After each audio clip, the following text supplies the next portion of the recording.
Honesty is Not Contagious, in conjunction with Where's My Whiskey Productions, is proud to present A Blood Red Reindeer Knows.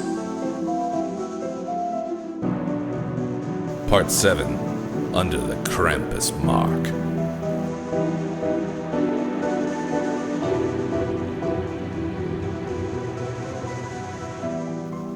Death has a weird way of making people immortal.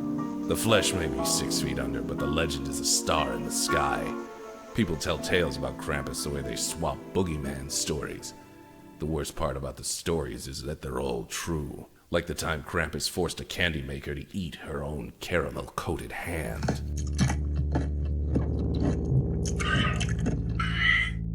Still, Krampus died ages ago.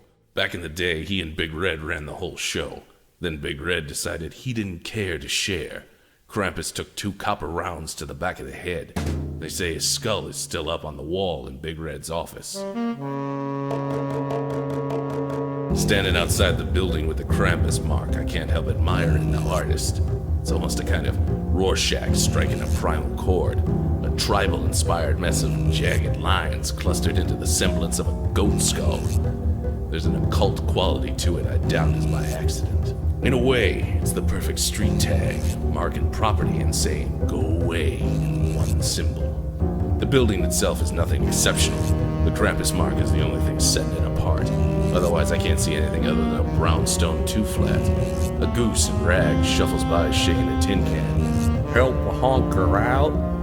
I flash a few bucks and ask, "What do you know about this place?" The goose squints at the money. Licking his bill, he shakes his head. "Horrible spot. I stay away from there." I deposit a C-note in the cup, courtesy of Black Jack, then ask, "Why is that?" Scratching a wing, the goose says, "Weird folks go in and out of there all the time. I don't know who, but I'd no trouble when I see it." Slipping another bill in, I ask, "Anybody in there now?" Shaking his head, the goose says, "Nope, and I pay attention. I'd choke on a stone before talking to any of them." Thanking him, I watch the goose waddle away. He pauses at one point to gander at the place before glancing back at me. Before I can be sure what look he's given me, he turns away. The cup rattles and he calls out, "Help a honker out," though the street is empty. The building resides on the corner. Windows on all sides make it unlikely to come at the place without being seen. However, I remember a few tricks from my youth. After walking up the block, I climb an apartment building's fire escape. Up on the rooftop, click, click, click, I head back towards the Krampus mark. I used to do this as a kid, back when I thought I might be a flyer. Even when those dreams died, I kept running along rooftops, only then I did it to break in. Either way, the skills still remained. Back at the Krampus building, I find an attic window. Taking a chance, I break the glass. After waiting a minute, there's no sign of anyone coming to investigate, so I go inside. The only light is a column from the street stabbing in through the window. At a glance, the attic is empty, though I can see a few boxes piled in corners. It takes a while to find an exit. The door isn't locked, and I worry I'm wasting my good luck on mediocre wins. The second floor isn't much better than the attic. The rooms are mostly empty except for one, a set of mismatched chairs around a scarred table. Spotting letters on the table, I use my lighter to read a few pages. However, everything is in gibberish.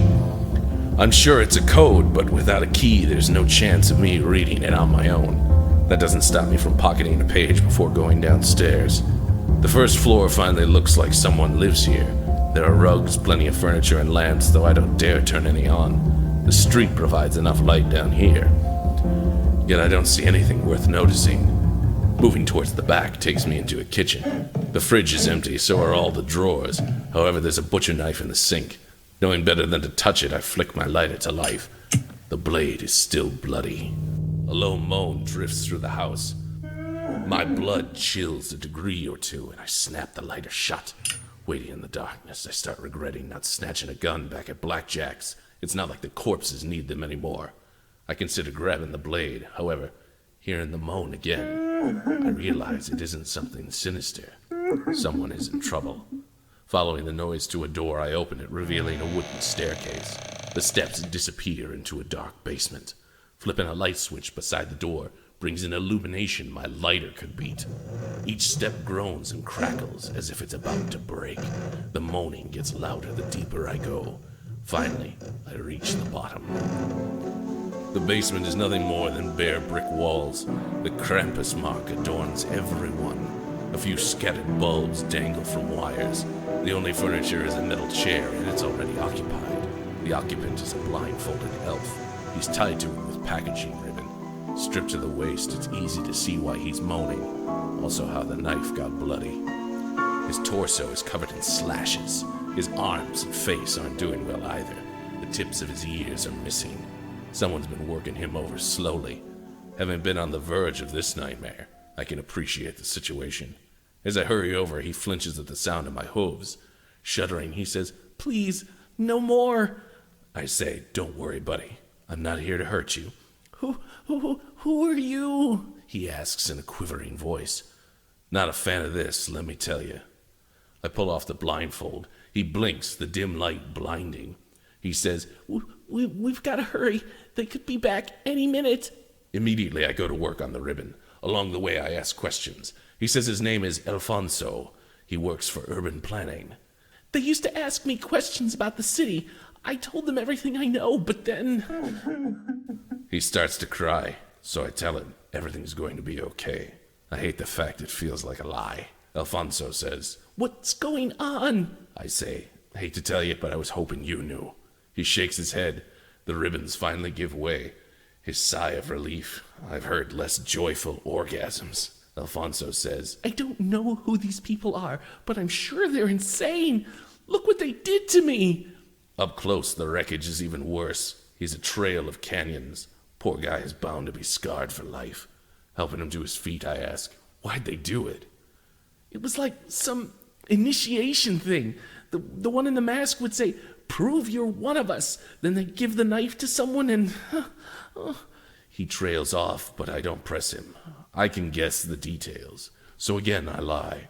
It's going to be okay. You're getting out of here. Sure enough, that's the cue for the sound of a door closing upstairs. Alfonso sucks in a breath. I get the feeling a scream is coming, so I slap a hand over his mouth. The only way out is the stairs. Worse, it doesn't take a genius to realize there's nowhere to hide down here. The best of our bad options is to get under the stairs, though I doubt it would take a blind fool long to find us there.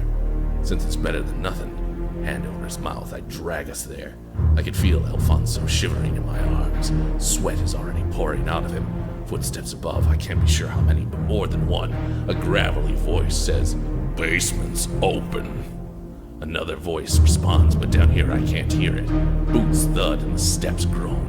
Alfonso starts to wriggle. His sweaty body is hard to hold on to. The boots continue to slowly descend. Alfonso struggles more. I whisper, "Hold still." The boots reach the bottom of the stairs. It's a pig dressed in black. He looks like a walking tank. His eyes go straight to the empty chair. Alfonso jerks to one side, pops out of my arms. He launches himself forward, snatching a chunk of brick off the floor. Next thing I know, Alfonso is literally screaming through the air, swinging the brick. The blow strikes the pig in the head. Alfonso doesn't hesitate, though. He keeps hammering away with that chunk. The swine goes down, and Alfonso follows him. Using both hands, he pounds away until Piggy's head is nothing but a pulpy mess. Breathing heavily, Alfonso grins. Whatever might have come out of his mouth gets cut off by a bullet. His head whips to one side while a spray of red and brain splatters the wall. Alfonso collapses into a heap. The whole moment lasts the blink of an eye, so sudden I'm not even aware it happens.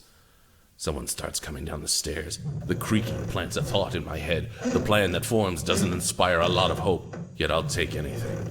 I wait, hands ready, as whoever it is descends. When their feet touch the step above me, I grab the plank and pull down as hard as I can. The step bursts apart. Whoever is above, their web foot punches through. They don't fall through, but trip enough to go tumbling down the stairs. The second I hear a body falling, I move, quick as I can dart out from under the stairs. The person hits the bottom just as I'm coming around. Jumping over their body, I go up 3 steps at a time. No fool, I go out the nearby back door. I'm 3 blocks away before my body protests enough for me to slow. When I stop, I realize I've been running in a blind panic. I don't know what's going on. and I'm definitely in over my head.